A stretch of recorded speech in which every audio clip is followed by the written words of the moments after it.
Student কেমন আছো? I hope প্রত্যেকে শুধু ভালো নয় ভীষণ ভালো আছো। স্ক্রিনের ওপর একটা প্রশ্ন দেখা যাচ্ছে না? প্রশ্নটা কি দেখো বলেছে, মন দিয়ে পড়ে নি।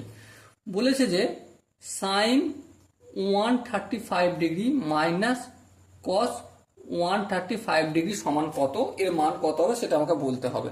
ওকে চলো বলবো কোনো, কিন্তু তার আগে একটা কাজ করব। সাইন 35 মানে কি? 1 × 90 ডিগ্রি প্লাস 45 ডিগ্রি, হ্যাঁ ঠিক আছে, মাইনাস কস 135 মানে কি 1 × 90 ডিগ্রি প্লাস 45 ডিগ্রি, হ্যাঁ ঠিক আছে। এবার দেখো, যেহেতু 1 × 90 হচ্ছে, তার মানে সাইনটা সঙ্গে সঙ্গে কস করে দিয়ে 45 ডিগ্রি লিখে দেবে। কিন্তু সামনে প্লাস হবে না মাইনাস হবে সেটা বুঝতে গেলে আমাকে কোয়াড্রেন্ট ইউজ করতে হবে। 1 × 90 মানে এখানে গেল, প্লাস 45 মানে সেকেন্ড কোয়াড্রেন্ট। আর সেকেন্ড কোয়াড্রেন্টে শুধুমাত্র সাইন আর কসেক প্লাস হয়, কিন্তু এটা তো আছে সাইন, তাহলে এখানে কি হবে প্লাস।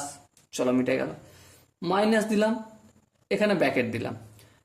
সেম একইভাবে 1 × 90 হচ্ছে মানে এখানটা কসটা কি করে দেবো, সঙ্গে সঙ্গে সাইন করে দেবো। বেশ, সাইন 45 ডিগ্রি করব।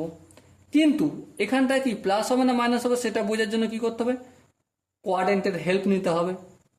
1 × 90 প্লাস 45 ফার্স্ট কোয়াড্রেন্টে পড়ছে, তার মানে কি এখানে শুধুমাত্র সাইন আর কসেক প্লাস, কিন্তু আছে কি কস, তারা মাইনাস হবে, এই মাইনাস লিখলাম।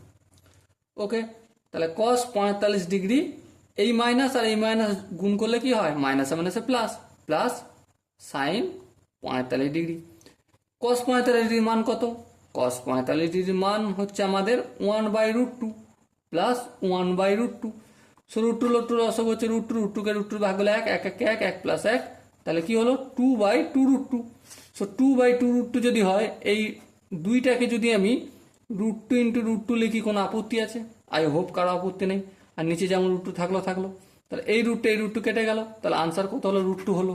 ওকে, সো এখানে দেখো অপশন ডিটা হবে, কারণ অপশন √2 তো অপশনে নেই, সো অপশন ডি হয়ে যাবে। ওকে, আই হোপ এই প্রশ্নটা প্রত্যেকে বোঝা গেছে। যদি কোনো জায়গায় বুঝতে অসুবিধা থাকে, ডাউট থাকে বা কনফিউশন থাকে, তার জন্য কি করতে হবে, কমেন্টে অবশ্যই জানাতে হবে। ওকে, সো ডিয়ার স্টুডেন্ট, দেখা হচ্ছে পরবর্তী সেশনে। ততক্ষণ পর্যন্ত ভালো থেকো, সুস্থ থেকো এবং জয় হিন্দ।